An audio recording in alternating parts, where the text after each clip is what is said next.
friends and clients of Walker Gates Vella. I am Jennifer Walker Gates, immigration attorney in Austin, Texas. I am going to share today with you about how to properly notarize a document for immigration purposes without going to a notary. You don't have to go to a notary with a stamp, pay for a notarization or any of that stuff. If you are in the United States and you need to self-notarize a document for immigration. So I'm going to explain what I mean and how to do it.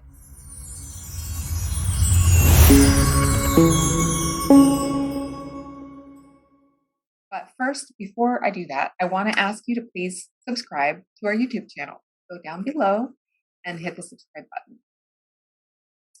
button. We are going to be publishing videos at least weekly to help immigrants get through the immigration process. Whether you're working with us or with another attorney or with no one at all, we want to make sure all immigrants to the United States have the ability to get through this process with clear and reliable and trustworthy information. And so that is the reason that we are publishing the video today and all the videos that we do. So please make sure you are subscribed and share this with any immigrants you know who are going through the process who might need some help.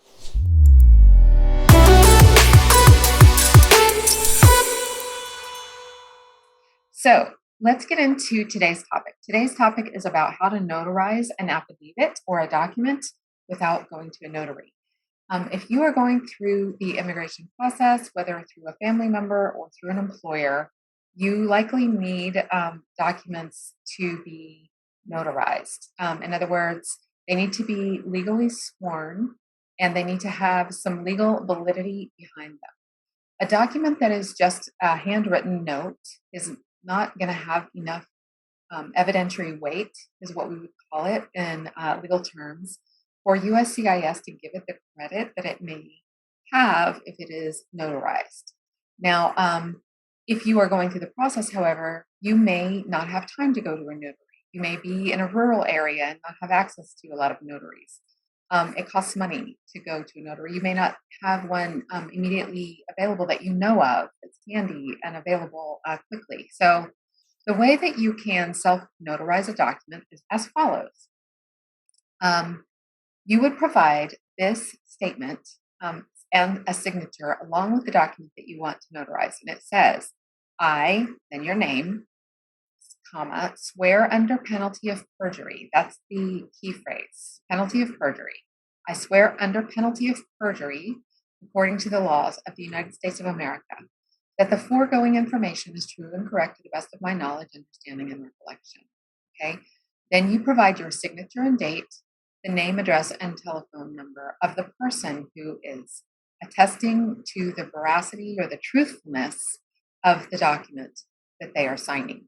Okay, so with this document, you can, render what would otherwise just be maybe a letter of support into a more legally weighty and important piece of evidence for your case. So if you're asking friends and family members or acquaintances or a boss or someone like that to provide a document for you in support of your case, you can print this out and give this to them.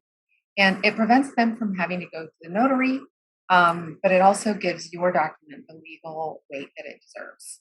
So I hope that this has been helpful. This is something that we include with almost all of our support letters for our clients.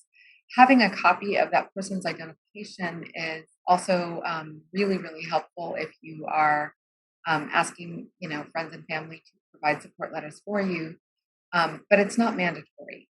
Having this document gives your affidavit or letter the same kind of legal weight it would have as if they had gone actually to a notary who saw them sign it and provided a stamp. So I hope this is helpful. Please reach out to us if we can be of service in any way to you or your case. We are happy to consult with any immigrants who may need our help.